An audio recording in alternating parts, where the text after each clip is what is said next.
from the Fox 5 studios, this is the RebZone Sports Show. Hello, I hope you guys had a great Thanksgiving. I spent my week with UNLV Football and the Runnin' Rebels. I guess if you have to work on Thanksgiving, eating food with Lee Fatanu and Coach File ain't so bad. I also learned what the Runnin' Rebels' favorite holiday food is and what is this thing called dressing? Yeah. Oh, what's my favorite? Yeah. Probably dressing, mac and cheese. Dressing and mac and cheese. Oh, I guess it's kind of hard to describe, isn't it? That's like the stovetop, right? Anybody? No one in here knows. The stuff. Oh, stuff.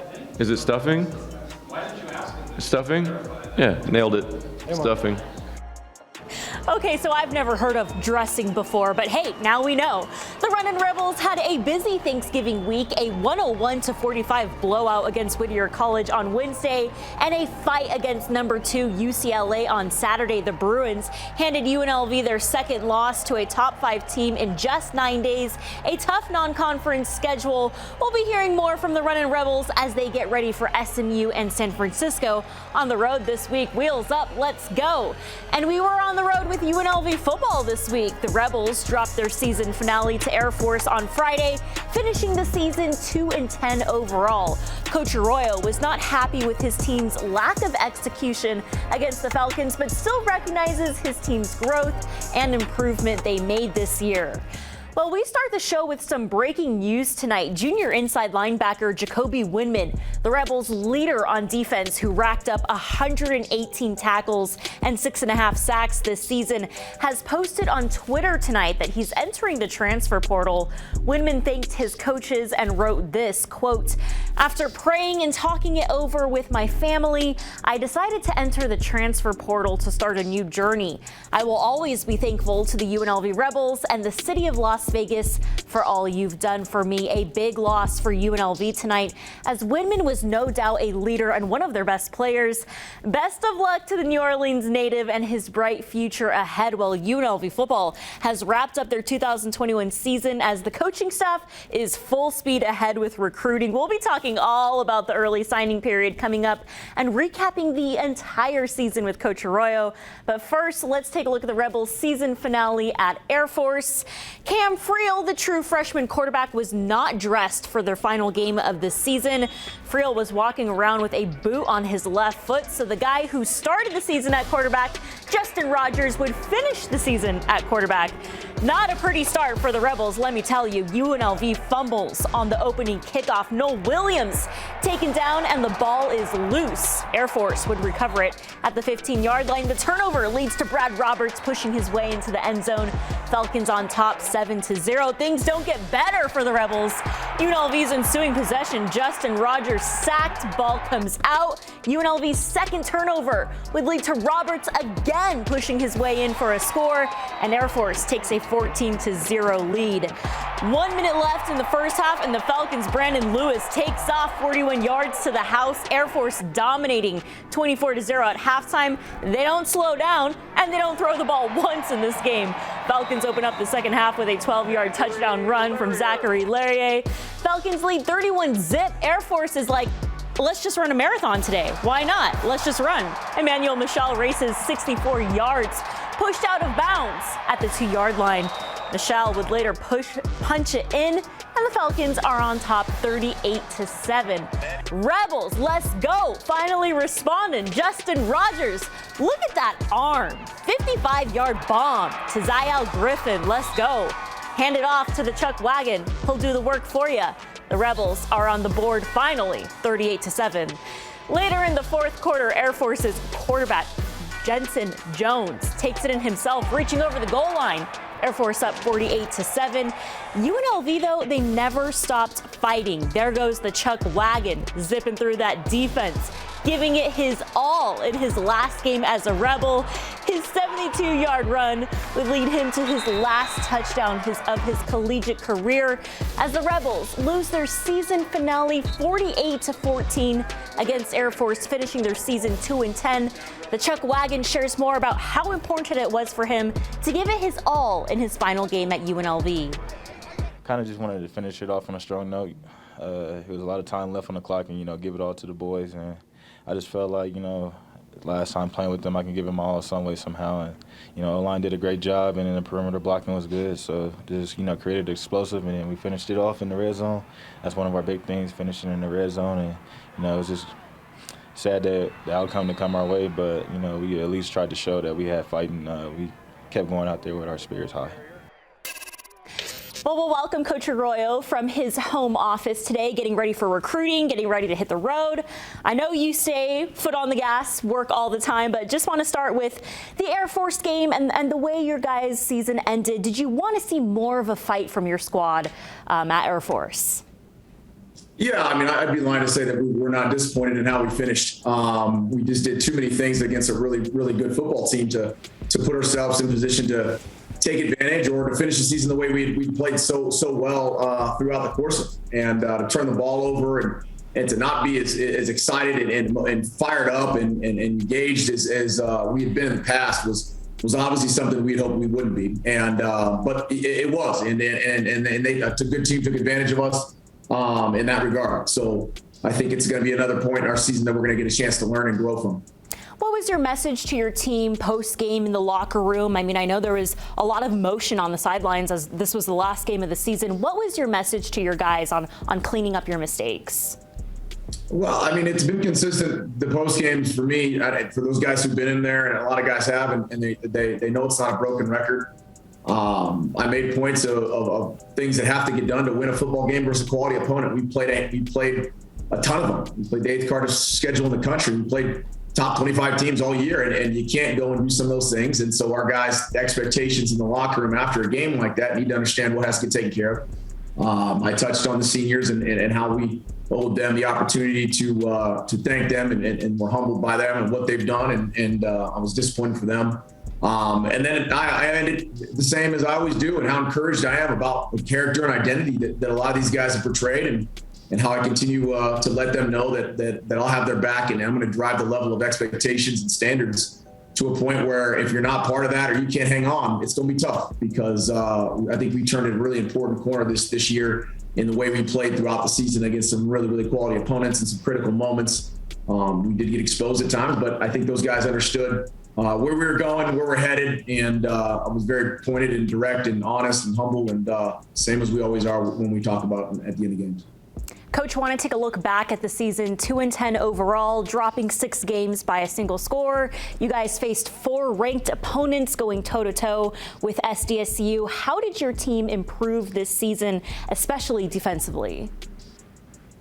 Well, overall, like I said, throughout the year we played, like you said, several top 25 in Fresno, UTSA, Utah State, San Jose, San Diego State. Not to mention Air Force defense and what they've done. We come down to single possession games, and on many of those occasions, in those critical moments, like I said, our youth was exposed, and we knew that. We grew up in those moments. There were several plays in those games which we really had winning moments. We had these opportunities that we had a chance to improve and become competitive in top teams and experience that. And we're learning how to finish. They're frustrating. Those finishes were frustrating in a lot of ways, but they are teaching moments for our guys. I think we secured a couple wins down the stretch and showed them that we had everything, and showed us that we've got some really good things going in the right direction, and clearly steps forward. And we're seeing that in play, not so much just in talk. And we're seeing it resonate in our guys' locker rooms. We're seeing it on defense as the season went on. We're seeing it on offense as we continue to roll quarterbacks through in there and what we're doing. We saw it in the run game. We saw it in protection throughout the season. And it wasn't perfect throughout the whole deal, but I think the obvious issue with depth and injuries and experience left us vulnerable at certain times to finish those games off. And that's something we're addressing now. That's why I'm so fired up to hit the road recruiting starting tonight.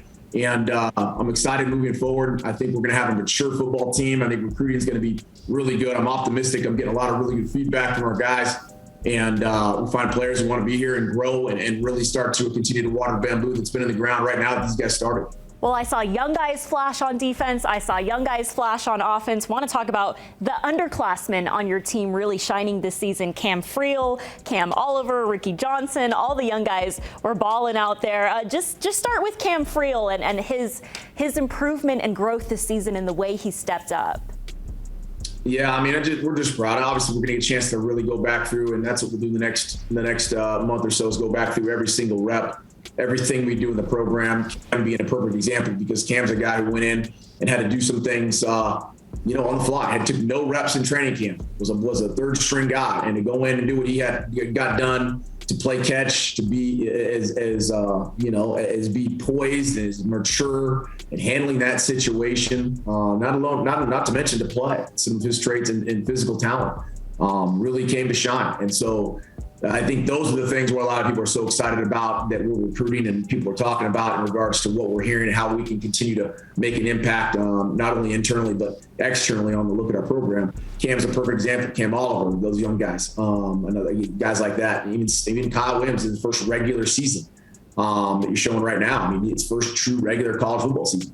And some of those guys, and Cam Oliver, Cam Freeland, they didn't play football for Cam Oliver. He's in Texas. Cam Freeland played football since his junior year. So, man, I'm excited, man. I'm excited to add to this jigsaw puzzle with some mature groups in this next class, and to really level up and get the expectations driven even higher.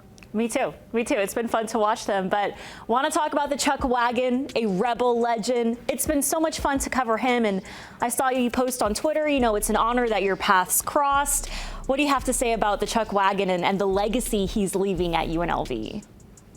I mean, it speaks for itself. I mean, we talked about it all season, and we're inherited a mature guy who's got a lot of things going for him. Academically, socially. He's got a family, and to do what he did and to step in and continue to learn and be coachable and to put himself in a position now where a Sunday deal is going to be something that's going to be real exciting to see how it all plays out. I mean, we've been around a lot of really good backs. We had a lot of really successful backs in the system at Cal, Oklahoma State, Oregon. We've seen a lot of really good backs. They'll continue to be really good backs in this program. And what we do, we saw that with Chuck and what we did. And we saw it, obviously, and a hats off to him and how he did it here. And, man, I hope he's going to be a big key to our movement forward, and replacing him is going to be really hard. But he started something pretty special. He has a great legend behind his name here, and it's well deserved. Is Charles Williams a guy you're going to keep in touch with the rest of your life, Coach, and just keep checking in on him and his family, and excited to see his growth? Yeah, you're in this long enough. I mean, you're 18-hour days with these guys for 6 months, for almost a year round. You're with them as much as you are with your families, in a weird way. It's just the world we live in. These relationships, they far extend the 60 minutes you get on a Saturday. A lot of these guys behind me right here, guys we still touch base with, and all the coaches that do this, they know how special that relationship is. There's not much closer to that than the ones you have just at home. And so, yeah, Chuck's another guy that he knows he's got anything he needs from me whenever he needs it. All right, coming up next, we are diving deep into recruiting with Coach Arroyo as him and his staff get ready for early signing day coming up on December 15th. Coach Arroyo has already brought in 2 record-setting recruiting classes to UNLV. He's working hard to continue to build the program up, as he would say, continue to water the bamboo. You're watching the RebZone Sports Show on Fox 5. I know the season's over, but you don't stop working. We don't stop working. It's go time. What does the next couple weeks look like for you right now? Well, we got home and we put it to bed that night, got it graded, and we're into recruiting. Got recruiting already started. Guys are on the road. We got signing day coming up December 15th and the early signing period. So we're full tilt, man. We're all gas right now. I'm headed out tonight. I got meetings. I got recruiting every night for the next 2 weeks. We got a huge weekend coming up on the 10th, 11th. And we're getting our guys collected up. They got to finish finals the right way. So we've got a couple of team meetings to make sure they know the calendar and get them organized. Every minute's counted for in the next 2 weeks until we get the break. And it is full speed ahead in recruiting and make sure we get the right talent acquired to continue to elevate the process of what we've done, what we've seen. Coach, after doing everything on Zoom last year and not being able to see these recruits and decorating your office with the Christmas tree and using FaceTime and all of that, how exciting and thankful are you to be able to recruit in person this year and have recruits at the games and meet parents and go travel now? I mean, it was to have recruits finally at the game for the first time in our time here, to get to see a recruit in my office, to get our coaches out during a bye week for the first time on the road, and now to get to go finally into someone's home and meet them and see them on their own turf. It really is unexplainable, because it's the lifeblood of any program. It is the people you pull into it, and the talent acquisition is the primary pillar to our success. And so You took a lot of coaches and a lot of people and a lot of programs, I'm sure, took it for granted. We're a little bit different on the West Coast than it was, when you're east of Texas. They had a little bit different COVID relationship and what they could get done. But for us to get in the home for the first time in 3 years, our first 3 classes is awesome, man. And so I'm fired up. I can't wait to get out there. I can't wait to get to dinner tonight with the kid. I can't wait to get all the stuff done and press the gas and continue to get some really good talent in here. No, I know you've touched on it all season, how passionate you are about recruiting, but how unique is it for you in this position right now to be in Vegas and be in this metro area and recruit these players? How is Vegas so unique in that standpoint? Well, I think we talked about first got here. There was a lot of talk about not being able to recruit here, and when we first thought about this job, that you couldn't get it done here. There's too many distractions. People don't care. You're not all the other is pretty standard everywhere in a lot of different places. It's just a lot of negative, and we crushed that with the guys that we brought into the pool. Not to mention the fact that the city's just done an incredible job. The program, the alumni of really just grinding in, rolling up our sleeves, and doing the dirty work and showing these guys a place on the rise, a program on the rise, a facility, coaching staff. Now you can watch our games and you can see an identity in the way our kids play and how we care about football. And so I think that all those things come together now, and you get to bring a kid and his family into town. And you get to show him kind of what a sports city looks like, what the program's about to be, what it's growing to, and really sit down and look eye to eye. And I think that the sky's the limit for us as we continue to break through. I'm excited. I really am. I think we turn an important corner in a lot of ways, and I think a lot of recruits and families and people are starting to see that, and I'm fired up about it. Well, Coach, I'll just wrap it up with this. It was Thanksgiving this week. I know I reflected back and, all the interviews and all the players and coaches I've been able to sit down with and really get to know your program, and Nicole and File and Josh and just everyone in that facility has been so awesome. So incredibly thankful to travel with you guys and get to know your program. But I want to ask you what you were thankful for this week. And as you take a look back at your season, how did you grow as a coach this year? Well, I told my guys, and I'd be candid to anyone who asks, I'm thankful for a lot of the 3 things most common, and that's the opportunity for me to live in this country and to be free. And I think a lot of people take that for granted. I mentioned that during Veterans Time as a son of a veteran, the gift of birth. And I think the second part was my family and my team. We're out to have a family that I know cares about what I do. I care about them. We work together on everything, and to have a team that I can have an impact on, and we can learn about each other and impact young men as they move forward. And then to be at a place where I really, really believe is excited about doing things special in my career, in our career as a program, that's passionate about it, that's tough, that's resilient, that those understand that commitment's not convenient. I'm really thankful to be where we're at and the movement we're making in this city, in this program at this time with these guys. And I'm humbled, I'm excited, I'm energized as heck. And I'm fired up to get on the road and roll and to rock this Rebel hat. All right, Coach, appreciate it. Your second season on the RebZone, so let's go. Have fun recruiting. I know my phone will be blowing up with all the news, so appreciate you being on the show. You got it. Have a good night. Bye. It was a big week for the Runnin' Rebels, who have already faced 2 top 5 teams this season. We'll take a look back at their loss against number 2 UCLA and how UNLV honored the legendary Freddie Banks at halftime. And big moment at halftime, UNLV honored Runnin' Rebels legend Fearless Freddie Banks, retiring his number 13 jersey. The Vegas native played from 1983 to 1987 under Coach Tarkanian, helping lead the Runnin' Rebels to a Final Four appearance in 1987. Fearless Freddie holds the UNLV record for most three-pointers in a season with 152. All right, UCLA came out fast. Johnny Juzang draining it from the top of the key. Bruins lead 6-2. Donovan Williams trying to help his team get going. Big 3 from the corner. Rebels trail 14-5. UNLV fighting to knock down shots tonight. Jordan McCabe swerving through that. Defense for 2. UNLV trails 18-9. Mike Nuga bringing some heat from the corner. Rebels trimming their deficit 18-14. Play of the game for UNLV right here. UCLA turns the ball over. Marvin Coleman down to Williams, down to Bryce Hamilton with the dunk. Rebels trail 37-22 at halftime. The Bruins dominated the second half. Deep three from Jules Bernard, who led the game with 18 points and 4 rebounds. Keyshawn Gilbert, the Vegas native, continues to fight and grab Coach Kruger's attention this season, but Gilbert's effort wasn't enough as the Rebels struggled to knock down shots, just shooting 30.4% from the field as UNLV falls to number 2 UCLA 73-51. Yeah, it's just kind of piggyback what Donovan said. Just being able to get good shots. I still feel like we're a good shooting team. The more passes and the more we drive and create for each other, we'll get better open shots, and we'll start knocking them down.